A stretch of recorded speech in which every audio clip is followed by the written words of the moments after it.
Welcome to the Tip In Maple Leafs podcast, episode number 196. And coming up on this one, Joseph Woll returns to the lineup for the Leafs, and they hang on to beat the Coyotes 4-2. What is the Leafs' biggest need at the deadline? What do you think it is? We're going to talk about it. Bertuzzi finally looking like the guy we thought we were getting in the summer, and we got two segments tonight. Just the tip and Saved by the Stache. All this and more coming up on 196 of the Tip In Maple Leafs podcast. The Maple Leafs have not won at home in regulation against the Arizona Coyotes since October 17th, 2002. 21 years, which is absolutely insane. But they find a way tonight to hold on and get it done. We're going to break it all down, plus so much more. Let's hit the intro.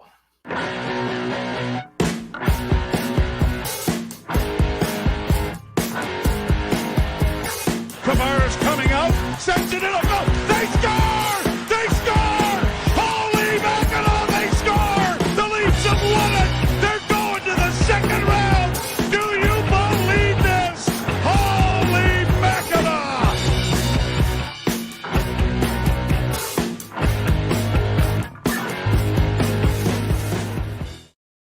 Welcome, everybody, to the Tip In Maple Leafs podcast. I'm Chad. I'm Dale. Don't forget to follow us on social media at the Tip In Maple Leafs podcast, Facebook, Instagram, YouTube, Tip In Podcast on TikTok, Tip In Pod on Twitter.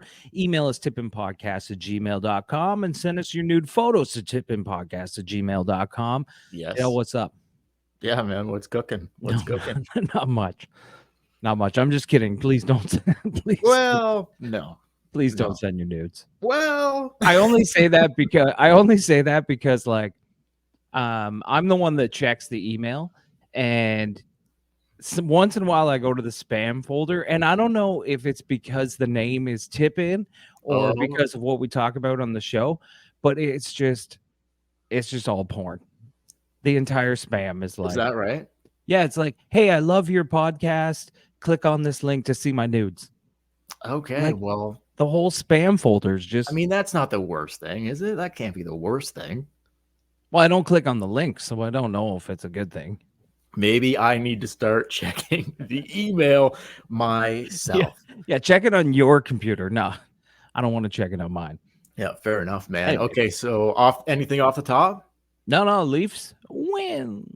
Yeah, the Leafs, first time in 21 years they beat Arizona. They beat the Coyotes at home, which is fucking crazy, man. But gonna say this for the last time here, Chad, because this is it, folks. This is it. After tonight, we will be going live after the Leafs game starting Saturday night when the New York Rangers roll into town.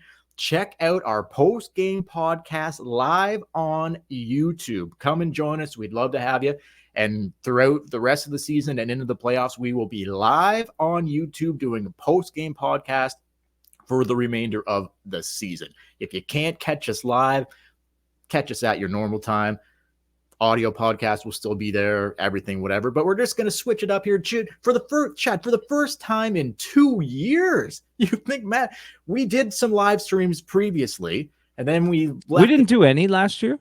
No, well, we think about what we were doing last year. Oh, not the tip in, right? So the last time we did a live stream was in the playoffs 2 seasons ago. So it's almost been exactly 2 years since we've done live streams, but we're going back to the live streams. We're going to test it out, see how it goes, and can't wait. Cut a little time off of our, like Chad has said previously on the podcast, we do everything ourselves here. Like when we're done the show, we have to upload and download and upload and all that. Upload, download, upload. How many times did I just say load there? That's a lot of loads. Too many loads, and that's why we're going live. That's why we're going to start going live again. We can't handle that many loads. So come join us on Saturday, and if you can on Saturday, we'll be back Monday against the Bruins after that game and whatever, and leave your comments. We'll get the comments on the screen during the live streams and all that. So we'll read them out on the live stream, and everything will be available after the live stream. Everything will be uploaded as normal on all podcast platforms on YouTube. Yes. Yeah. everywhere. Nothing changes. It's just we'll be going live. That's the only thing that's changing. So it'll just be immediate. Like right now, we would be live on YouTube if we were doing it live. Saturday night at this time, we will be. So there you go. Tell your friends. Tell your family. Tell your family's friends. Exactly. Tell your friends' moms. Exactly. Oh, yeah. Make sure to tell your friends' moms. That's a big one. We want them joining for sure. So anyway, we'll get that out of the way. So, yeah, we'll see you Saturday live stream after the Rangers game. It should be an awesome Rangers first place in the Metro. Should be an awesome game. Can't wait for that one. I forget the kid's name right at this time, but the guy that's just getting in a fucking fight every night. Think he goes Reeves on Saturday or what? Like, how do they not? How do they not? Well, he's pretty banged up though right now. Yeah, that's what I was gonna say. Like he don't look good. His face is completely banged up. Apparently, he's got a couple injuries on his hands, like some sprains. He's been fighting every night. I know, but do you know Reeves tonight might have been a little warm up. Do you know Rempe on Saturday? Do you know if this Rempe kid is American or Canadian? I don't know. Do you know? I don't know. He's Canadian. He's Canadian. Like the only reason I say that is because like, does hockey night in Canada on a Saturday night mean anything to this kid? Like he's from Calgary. Okay, so it probably does. Yeah, it means a lot. So probably playing Toronto means a lot because growing up in Alberta, he probably hated the Leafs. So there's a good chance, no matter how banged up he is, there's a solid chance you're going to see it. But anyway, we'll deal with that when we get there. I'm going to open with this, Chad. Sheldon Keith, okay, has a huge, I can't believe we didn't get in. Totally forgot about this last podcast. Sheldon Keith had a huge ejection. What was that, sir? Sheldon Keith had a huge ejection. What was that? What?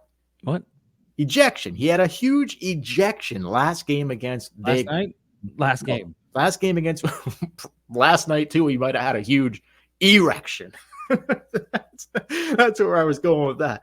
Actually, probably not a big erection, but he had, because of the huge ejection, Keith was fined $25,000 for unprofessional conduct against the officials. That's quite the ejection. Oh my God. So yeah, no chance he had an erection last night. Once the fine came down, he was like, oh my God, my massive ejection cost me $25,000, probably cost him his erection last night.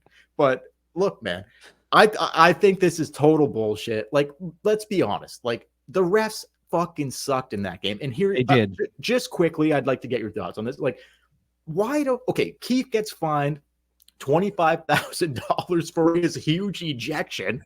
That's a little steep in my mind. But like, why don't the fucking refs ever need to be held accountable? Like, the refs just no problem. Like, coach gets a fine because he's pissed or whatever and gets ejected. But like, the refs can just whatever the fuck they want to do, and it's no problem. Like, why are the refs never looked at by the league? Because the league doesn't hold them accountable for anything. But why the fuck is that? Like, if a ref has a bad game and misses several calls and whatever, and the league, like, why is the league not allowed to go back and look at that and be like, yeah, dude, you know what? Like, you really fucking blew, like, I'm talking about the refs here. Like, you really blew that officiating wise. Like, I don't know. Like, what are your thoughts on that? Why can't you find the fucking refs? I don't know if you can find them. Like, you can't. Yeah, I don't know if that would be the answer. I've always been a big believer that just fire them. No, I've always been but then you'd run out of refs really quick because we're always complaining about them. But I've always been a big believer that they should talk to the media. Oh, like, not every game, but if something happens, a game like that, they should come out and just answer a few questions. Why did you make this call? Why did you make that call? And give a reason behind it. But you're right. They don't have to. They get to just take off their gear, walk out the back entrance into their car to the airport. I mean, gone. The league does. Keith has to stand there and answer. The refs just get the fuck out of there, out of Dodge. Keith he got ejected. So yeah. He in front of the whole crowd, he had to walk down the tunnel and go away, and nothing like that ever happens to the ref. I'm surprised he was even able to do a post-game interview because he had such a huge ejection. Oh, I I know. Like, it's crazy. I know. You never see the refs. Then the refs never have to deal with a big ejection. No. Fuck no. Anyway, yeah, no, I think the refs should maybe release a statement. Like maybe after each game, they just put out these are the calls the controversial calls, and this is why we made those. This is why we made the decisions. And things are going to get missed. It's a fast game. Of course. You're going to have bad calls here and there. Of course. But then there are times when I think like Keith has a tendency to chirp and chirp and chirp like crazy behind the bench. And I think it does get to the refs where they're like, you know what, fuck it. We're gonna call penalties for Vegas and not for the Leafs. And I think they should be accountable for that by releasing a statement or talking to the media and being like, this is why we did what we did. Totally It'll agree. never happen under Gary Bettman. No, it won't, but I totally agree with that. Anyway. So just quickly, speaking of Bettman, did you see him? Oh, God. I want the league to go back to 1v8, like one in the conference. Who doesn't? Would love I to think see right that. now, if that were the way case, the Leafs would play Carolina in the first round with home ice advantage. You're just not getting all Atlantic matchups and all Metro. Like, switch it the fuck up. I know. He did that interview, and he's just like, he is so fucking stubborn, Gary Bettman. Like, the idea of changing anything in his league is just a no-no. Like, no, Arizona's not going anywhere, even though they're playing in a fucking university arena that they're not even the main team of.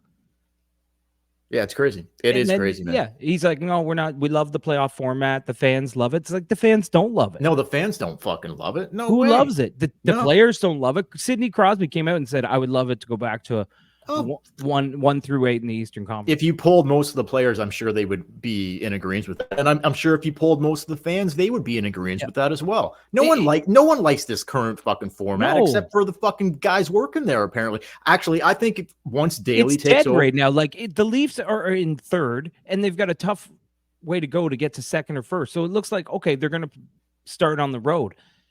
If it was 1 through 8, they would be fighting for home ice advantages, and you all of a sudden you'd pay attention to what Carolina's doing, and you'd pay attention to these other teams because you're like, all right, if we finish ahead of them, we'll get home ice advantage. We'll play them in the first round.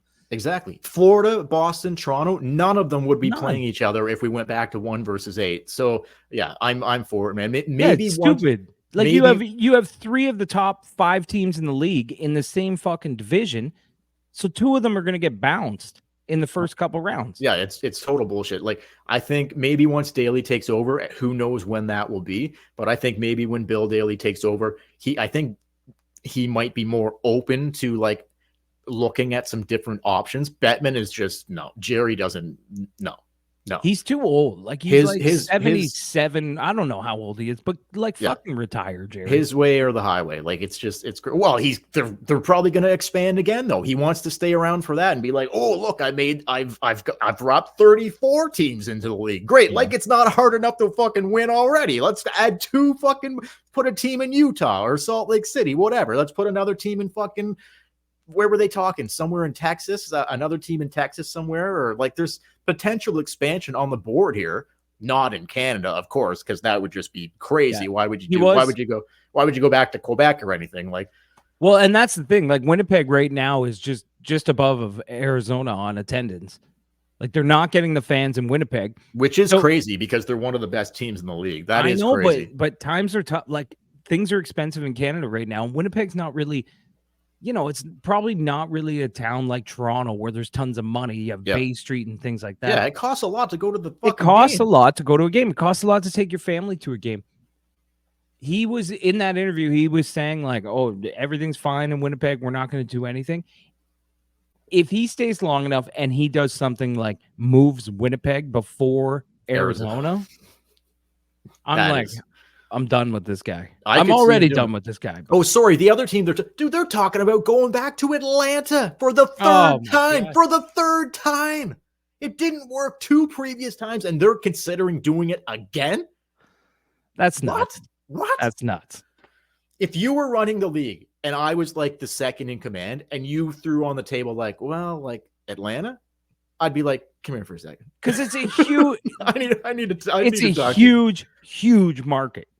It's a huge market, but it hasn't worked. They don't give a shit, man. No. They Anyway, okay, we got to move on from this. Yeah, we'll move so on. Much other shit. Okay, so Joseph Woll returns, makes 30 saves on 32 shots, gives up 2 goals. What do you think of Joseph Woll in his return to action? We called it last podcast that this is the game to get him in.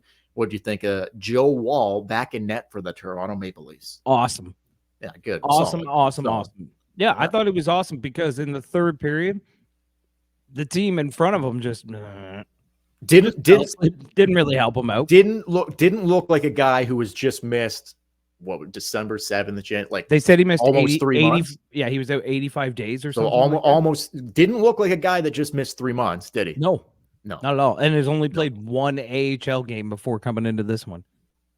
And Arizona was like, they were really going to the net hard, and they were trying to get garbage goals, trying to really throw him off his game, screen him, do all that shit. He played really good, and he didn't. Was it a high ankle sprain on his right leg? Like he made some huge pad saves. I think it was his left leg. His left leg. I'm not 100% unsure. Like I remember the play in Ottawa where he slid to the left. Right. On that, I think it was his left, but I'm not sure. Just he didn't look uncomfortable at all. No. So yeah, awesome job by Joseph Woll. Okay, I'm gonna rip through this quickly and get your thoughts on it, and then we'll move on to some other shit. So yeah. Marner, beautiful play on the first goal to get it to Nyes to open the scoring. Marner's 50th assist of the season, Chad, inching closer to 100 points. Third all-time on that assist. Third all-time now on the Leafs with 50 assist seasons. That was his 5th. Salming has 5. Sittler has 6 50 assist seasons, and they said on the broadcast tonight that now Marner is on pace for exactly 69 assists. What do you think? That's perfect. Yeah, that's perfect. Exact right number. Hope to see it.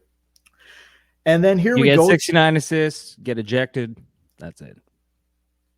That's how it works. What better and to combine on those two things, what better place to go right here or right now than, Marner's on pace for 69 assists. We were just talking about Keith's massive ejection. Huge ejection. What better place to go than Tyler Bertuzzi? Ooh. Getting it cooking early in the second with a wild tip, Chad. First segment of the night. Let's do it.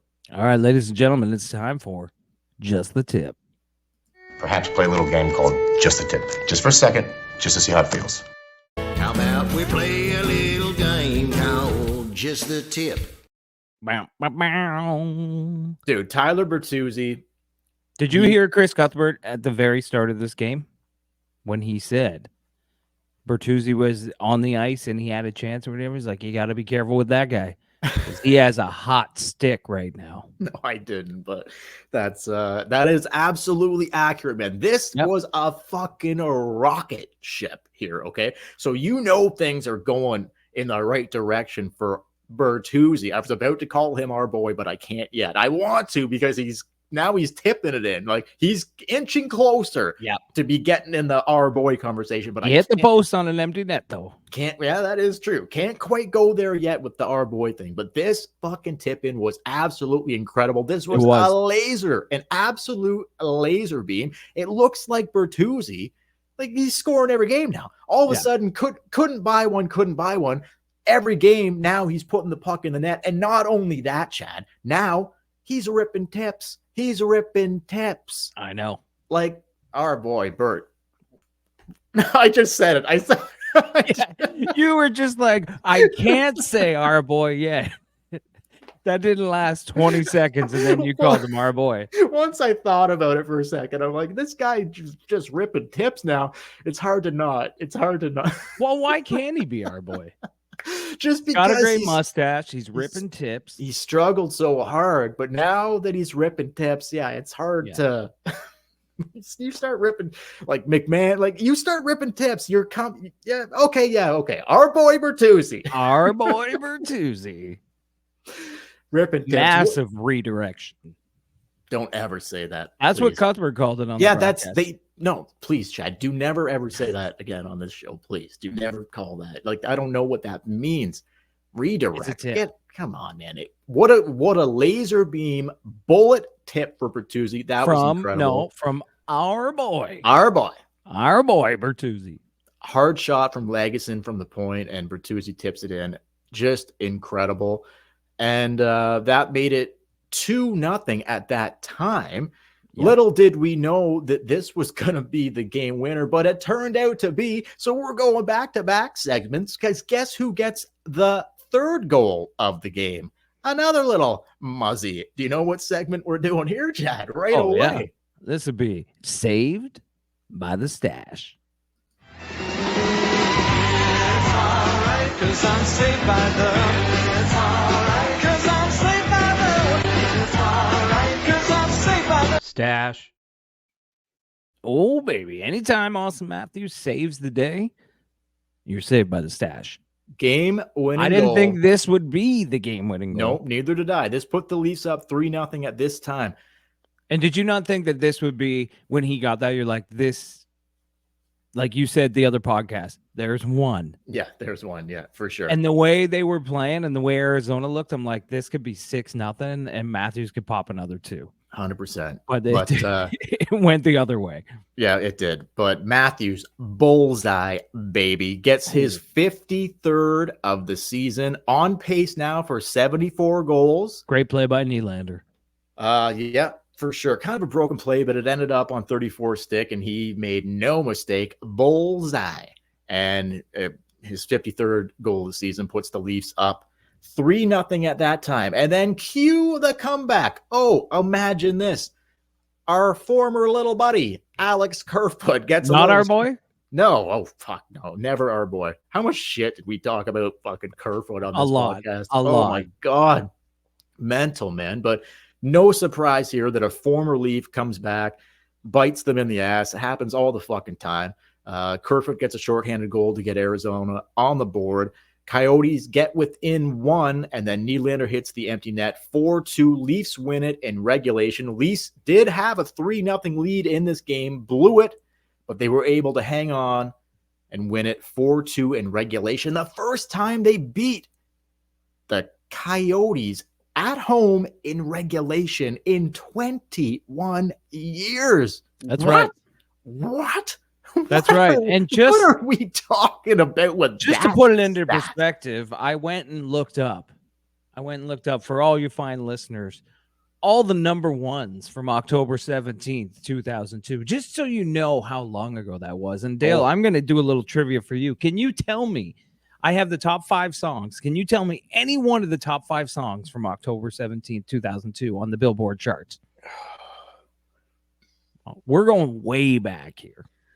I'm going to say, like, do I have to name the song or just the artist? Just the artist. And none of these artists you would listen to. Well, my first, initially I went, this might, like, Blink-182? No. 2002. Beyonce? No, close. Close. Someone else who was in Destiny's Child. Oh, I was gonna say Destiny's Child, but the number one. Yeah. Who were you gonna say? Kelly Rowland. Kelly Rowland. Yeah. So that was the number 2 song, "Dilemma" by Nelly featuring Kelly Rowland. Oh, okay. Number 1 song, the last time the Leafs beat Arizona in Toronto, was "A Moment Like This" by Kelly Clarkson. Oh, okay. American Idol stuff. Yeah, no, yep. I wouldn't know. And then 3 was "Gangsta Lovin'," Eve featuring Alicia Keys, "Complicated" by Avril Lavigne. Oh, yeah. There you go. Yeah. And the number 1 movie in the box office that day was Red Dragon. Oh, man. I don't even think I've seen Red Dragon. No, I don't think I have either. But anyway, okay. So isn't that crazy though? Yeah, that is crazy. Like, that is, yeah. All those songs and everything are so old. All right, I'm going to try to keep trucking here because there's a lot of stuff I want to get to. Yeah, keep going. We're running a bit long because of our ejection talk off of the top. But Listen to this. The Leafs are now 6 points back of both the Bruins and the Panthers for first spot in the Atlantic Division. They have 76 points after tonight's victory over Arizona. The Bruins and the Panthers both sit at 82 points. man, they are within striking. They have 2 games left against the Panthers. They have 2 games left against the Bruins. They are within striking distance. Will it happen or not? I don't know. A little bit more on that later. I'm going to come back to you on that. Okay. I'll keep it rolling a little bit here. So Giordano goes hard into the boards in the first period. Had to be helped off the ice. Looked like it was probably his left knee. He was favoring like his left knee when he was leaving the ice, but it could have obviously been his groin, right? Like not necessarily the knee, maybe the groin, probably the groin. Yeah. That's a self-ejection. So no ejection tonight for Giordano. That is for sure. But anyway, so the Leafs go down and had to play with 5D. And then McCabe gets a little banged up as well. And Marner starts fucking playing defense. So it's like, come on, man. It's so crazy that like all the Giordano just comes back and then it looks like who knows, like it didn't look good to me. Like there wasn't a lot of weight on his left leg leaving the ice. So whether that is a knee or who knows, a groin, whatever it is, it didn't look good for Giordano. It didn't look good. No. And then McCabe obviously stayed in the game, but they weren't playing him as much. Like you could tell something was going on there as well. He went down hard as well. This guy's just every night McCabe is just fucking hammering either his head or his leg or something into the fucking boards. So Marner starts fucking playing D at times in this game. And it's just like, I don't know, man. Like, I don't know what they needed defensemen. Look, like, well, no shit, right? And we're going to get into that, but like Tanev, okay, so Tanev no longer an option. So just forget about the Calgary thing. Like, it's done. It is absolutely done. Like, forget about even trying to make a deal with Calgary. Tanev goes to Dallas, like second round pick and a good defensive prospect is the return they got. So I understand that. So didn't end up getting a first, like people were speculating, and the Leafs don't have a second round pick. So, yep. And they retain salary. They retain like 75% of his fucking salary, which is crazy. But like the Flames clearly don't want to make a deal with the Leafs because of tree living, right? Like it's just the writing's on the wall there. So I would not even pick up the phone. Like who's left there? Hannafin, whatever, like Mangiapane. Like there's move on. Start like I wouldn't even call fucking Calgary. I'd be calling other teams like Arizona, maybe Dumba. Labushkin, we were Anaheim. We were talking like there's other guys out there. Go for a lesser name where it's not going to cost you a first round pick and just get something fucking done to play with Morgan Riley. Like guys are dropping like fucking flies here. Like we're coming into the stretch run. Like, you know what I mean? You got to do something to help this team. And I was reading today, like Keith was talking about his massive ejection and he was saying about, he's like, yeah, I've been talking to Brad. And like he's been working the phones and we're trying to get something done, but we're both like happy with the way the team has been playing. Well, yeah, no shit. Like they've won 7 in a row. Now they've won like 8 out of their last 9. So it's like, it's not like. But being the general manager of a hockey team is not just being like, well, we're playing good right now. So everything's good. Like your whole fucking thing is planning for tomorrow. Planning for the playoffs, planning for next season. Yes. Like that's the coach's job is to worry about today and worry about winning tonight. The general manager's job is to be like, how do I improve this team? What does this team need? And I don't know. Like Tree Living never talks. He never does interviews. He never does press conferences. So I have no idea what's going on. And any insider, they all say the same shit, like basically just the same shit the fans are talking about. There's no information what's going on in Tree Living's head. Like when Dubas was here, there was a lot of stuff. Like he talked to the media a lot. When Burke was here, he never stopped talking to the media. Like he did. It seemed like Brian Burke did press conferences every day, but Tree Living, nothing. Because he liked listening to himself talk, Berkey. But I know, but still, at least you knew what was going on, right? No, I hear you. When's the last time you heard Tree Living say a fucking thing? And here's what I would say about that too, Chad, is that like, look, the longer and obviously the trade deadline's next Friday, so something is either going to happen or it's not. Like we'll see what's up. It's coming up. So But the You think longer something would be leaking out, though. That's what she said. like this is exactly. But this is what I'm going to say here about this. Like the longer like Giordano goes down tonight, and Liljegren is already out, so like guys are fucking dropping almost every night now. McCabe's banged up. He probably should not be playing, but he is because look how fucking thin they are back there. Liljegren's out. Liljegren, yeah, is that not what I said? Oh, sorry. I thought you said Gio. Both of them now. Yeah, that's what I mean. But but anyway, like here's what I'm saying about this. Like the longer you wait on this, you're just risking more injury to somebody back there because you're asking guys to fucking play higher up and do things, play roles they shouldn't probably be playing. So you're just risking added injury back there. Make a fucking deal. Like we said last podcast, just pull the trigger. What are you waiting on? You know how thin you are back there, Tree Living. Do something. Like, I don't care. The team, okay, great. The team's won 8 of their last 9 games, picking up points. I love that. I love it. But we're watching a defenseman go down almost every night. Like, come on, man. Like, is there really a need to wait another week? Like, I don't know. Like, does that make sense or no? Like, you're just risking more injury the longer you prevent this. Do you know what, or prolong this? Do you know what I'm saying? Yeah. Like, does that make sense or no? Yeah, it totally makes sense. It totally makes sense. And I know there's a whole lot. I've actually been, remember JP Ricciardi, the old Blue Jays general manager? Well, he started a podcast, but I haven't actually listened to the podcast, but I heard clips and I heard him talking about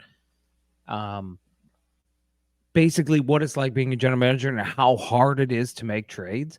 And I get it. Like, as fans, we're like, just do something, like go and make a deal. And he talks about how like teams won't even pick up the goddamn phone. Like, they have players available, but they're just toying with you. So I get it's difficult, but at the same time, Tree Living has done, like, the reason we shit on him, he's done nothing. Like, no, he since hasn't. September. I get it if like things go quiet for a while, but this team was in a lull for months, nothing. And now, like, you said it, the defense are dropping like flies. The defense has needed help for a long time and nothing. Like, what if the trade deadline passes and he doesn't even do that? No, he that's doesn't great. even go out and get you a depth guy. So there's just no way. Like, What so if we he doesn't? Like we were saying, like the biggest need at the deadline. Like, I think it's obvious. Like, it's blatantly obvious that you've got to have 2 guys on the back end, whether they're depth guys or a big name, whatever. You'll be lucky to get one. They need depth back there, man. I know they need depth, but is there anything that points to this general manager is going to go out and get you 2 guys at the deadline? As of right now, it doesn't look that way, but I can't see how he's not, like, I can't see how. What would you say if he came out and said, the prices weren't right, so I didn't make a deal. We're going to go with this team into the playoffs. No moves. Well, I'd say, well, what were the prices? Like, what are we talking about here? Like, what would it have cost? Like, I'd ask him straight up, like, well, what would it have cost? Okay, well, what if he doesn't tell you? What's your initial reaction if he doesn't go and make a move? I'd say, so you think the prices are too high, so you think you can. Okay, but not even that. What's your just initial reaction? Trade deadline passes. No, they don't do anything. You can't. My initial reaction is the season's over because you can't win with that blue line. You can't. You can't go on. You cannot go on a run. A serious run with that decor. You can't do it. I don't care. I don't care how good I don't care how good they are up front and how good they are on net. Eventually, they'll come across a team where just their defense gets smoked. They don't have it back. Like, they have to add on the blue line. They have to. We've been talking about how great Simone Benoit has played this year and how he 100%. solidified his spot in the top 6. But let's be perfectly honest. If Simone Benoit goes into the playoffs in your top 4, it's not looking good. No, but dude, I'll even take it a step further. Imagine how they would look back there right now if he wasn't playing. Like, no, I know he's been playing amazing, crazy. But has he been playing over his head? Oh yeah, of course. And like you say, you face a team who just dominates your defense. Just when it comes playoff time, the other teams they're gonna watch the video, they're gonna break down your defense, they're gonna know your weaknesses. No, of course. So hopefully he does some. When is March 8th? March 8th, next Friday. Next Friday. Week from tomorrow. Next Friday. So, or whenever we're doing this Thursday right after the game. So whenever you're listening, it's next Friday. Oh, yeah, it's Leap Day. Yeah. Anyway, okay, we're running a bit long here. Yeah, keep going. There's two more things I want to touch on, and we'll bounce out here. So after this Arizona game tonight, the 4-2 win for the Leafs now have 23 games left, Chad. 14 games in the month of March and 9 games in the month of April.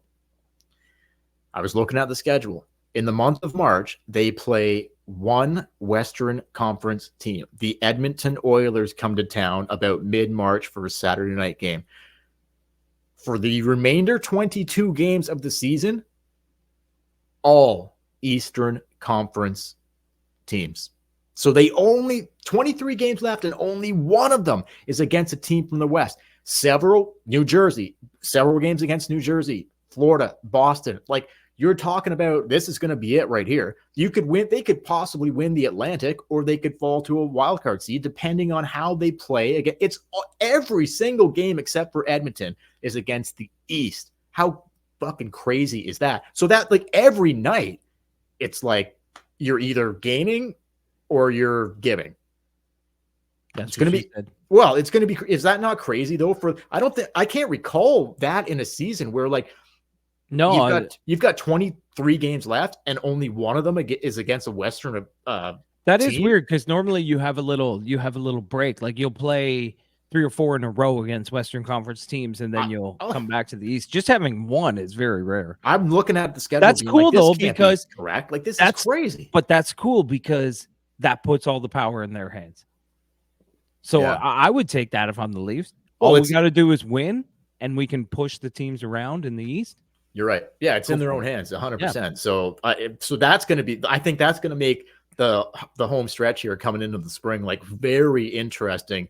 Like, every night, every game, every night is going to be meaningful. Every fucking game. You're either why a 1v8 would be a way better setup, because that would make it so much more interesting. You're either going to be gaining points in the Eastern Conference every game, or you're going to be losing points every game now from in the East. I like it. Like, it's going to make things a lot more interesting, and we'll see what happens. The last thing I got here, Chad, I don't know if you got anything before you want to go, but last thing I'll say here is shout out to our boy, Zack Hyman, who just scored his 40th goal of the season. $5.5 million contract for 5 years for Zach. Or was it just straight up 5? 5.5 or 5 for Zach? I think it's 5.5. Okay, I think it's 5.5 too. $5.5 million for 5 years. Either way, it's a steal.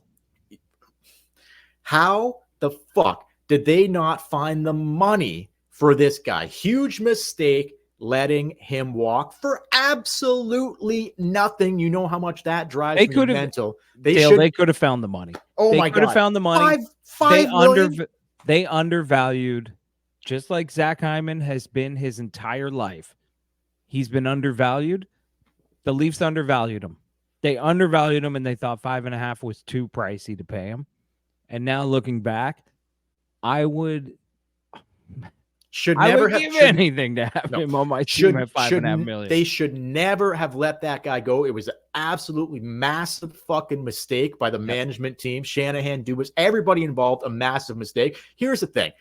You want to drop the AAV down to $4 million, whatever? Give him 7 fucking years. Look at what he's doing. 40 goal wanted scorer. to stay here too. Of course he wanted to fucking stay here.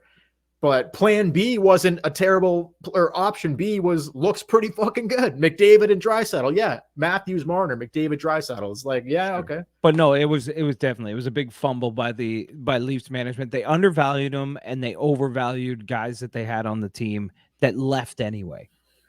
Anyway, big mistake. Huge mistake letting that guy go. But just, hey, I still love Zach. He's gonna hit 50 goals. He probably will.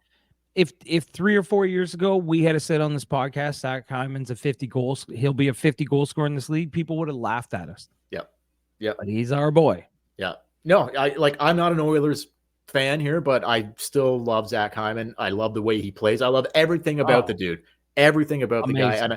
And I wish he was still a Toronto Maple Leaf. That's all I got for tonight, Chad. All right, for the Tip In Maple Leafs podcast, don't forget follow us on social media at the Tip In Maple Leafs podcast on Facebook, Instagram, and YouTube. Hit like, subscribe, leave a comment, ring the bell while you're on YouTube. Tip In Podcast on TikTok, Tip In Pod on Twitter. Email us tipinpodcast@gmail.com. And don't forget, Saturday night, the first live broadcast on the Tip In channel since they were eliminated by the Tampa Bay Lightning in 2022. That's right. Yeah, that's right. Oh, my God. Right. And until then, we'll see you Saturday night against the Rangers live here on the Tip In channel. I'm Chad. I'm Dale. We will. Thanks for watching, guys. Thanks for listening. Like this video on YouTube, and please subscribe to our YouTube channel. It really helps us out. It really goes a long way. We would really appreciate it. Go Leafs, go. We'll see you Saturday night after the New York Rangers Toronto Maple Leafs game live on YouTube, and we will catch you later.